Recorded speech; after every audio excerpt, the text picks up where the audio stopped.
If you are still having trouble sleeping despite changing your sleep routine, despite working with your sleep hygiene, and you need something to really help, but you're not quite ready for a medication, this video is for you. Let's dive in. So in no particular order, I wanted to share some of my go-to supplements that I use with clients and patients that really help bridge the gap when you're really working with your sleep. Of course, I have to say that before you start any new supplement or medication, always make sure you're checking in with your primary care provider or your doctor or healthcare practitioner. And for most of these supplements, I do have a separate, more in-depth video. So if you're interested in dosages, be sure to check those out. I will leave a link down in the description box. So the first supplement I want to talk about is magnesium. Now, there are a ton of different types of magnesium: magnesium citrate, oxide, l-theanate, glycinate, malate. But when it comes to sleep, I generally like to use a glycinate or even a threonate. Now, these are generally more expensive versions or forms of magnesium. However, having these different types of molecules attached to them actually helps them work a little bit better, meaning that they're not being disassociated or broken down as quickly like an oxide would be inside the gut lining. That means more of it is actually getting into your system. And also with the glycinate and l-threonate especially, they're actually being able to cross the blood-brain barrier as well. And in that case, they're often promoting a sense of calm, a sense of relaxation, which is why they often can help with sleep. And again, because your magnesium status is going to vary, your dosage is also going to vary person to person. So make sure you're checking in with someone that can help you with this. The next supplement is phosphatidylserine. Now, this one is a phospholipid often found in our bodies naturally and found in higher levels in our brain. Phosphatidylserine is often used to help promote a feeling of calm, a feeling of relaxation. We think because it's also working on GABA receptors. So again, promoting that feeling of relaxation can often help you to fall asleep a little bit easier. The next option is actually an oldie but a goodie, and it's actually chamomile. Now, you could do this in a tea form or in a tincture form.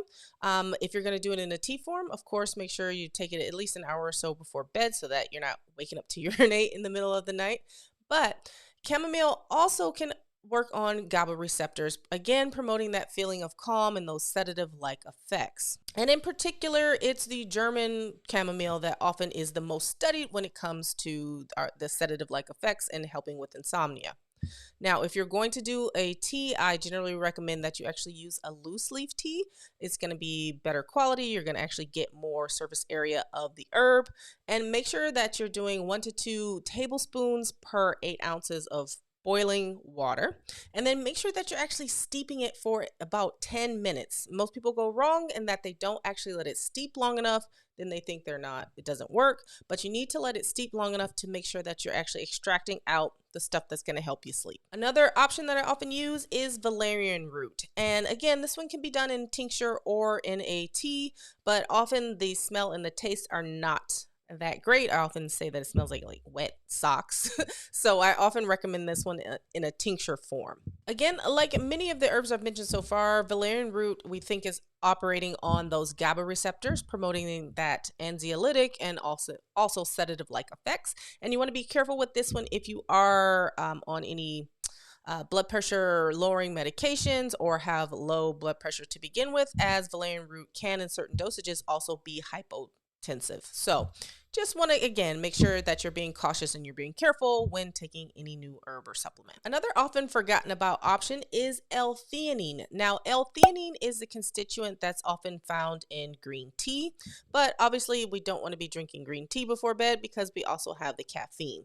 So l-theanine, again, I have a video all about it, but often you can take this in capsules or even some liquid form as well.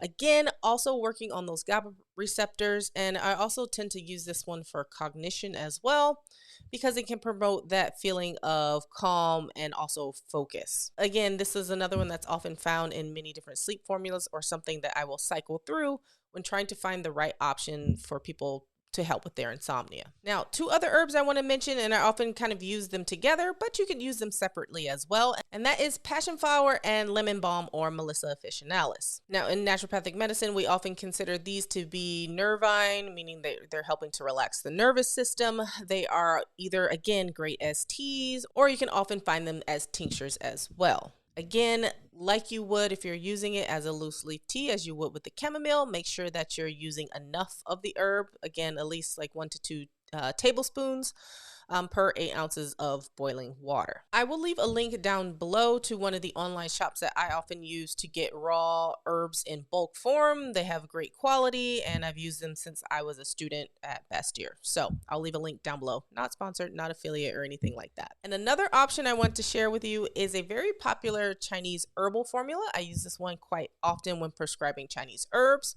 and it is called Run. This one actually has a mixture of a couple of different herbs, and it's often in Chinese medicine meant to calm the shun, meaning helping you to kind of decrease anxiety or calm your mind, which often is a problem for people, overthinking before they fall asleep. So like with any Chinese herbs, you want to make sure you're checking in with your acupuncturist, your Chinese herbalist, or Western herbalist who actually knows how to properly use these herbs and give them to you in the right context and the right dosage as well. But I will leave, again, a link down below to an herbal formula that I often use with clients and patients. Again, for most of these herbs and supplements, I do have a more in-depth video where I talk more into dosages and different usages, so you can click those down in the description box below. And if you found this video helpful and you still need a little bit more help with your sleep, then why don't you check out this next video right here.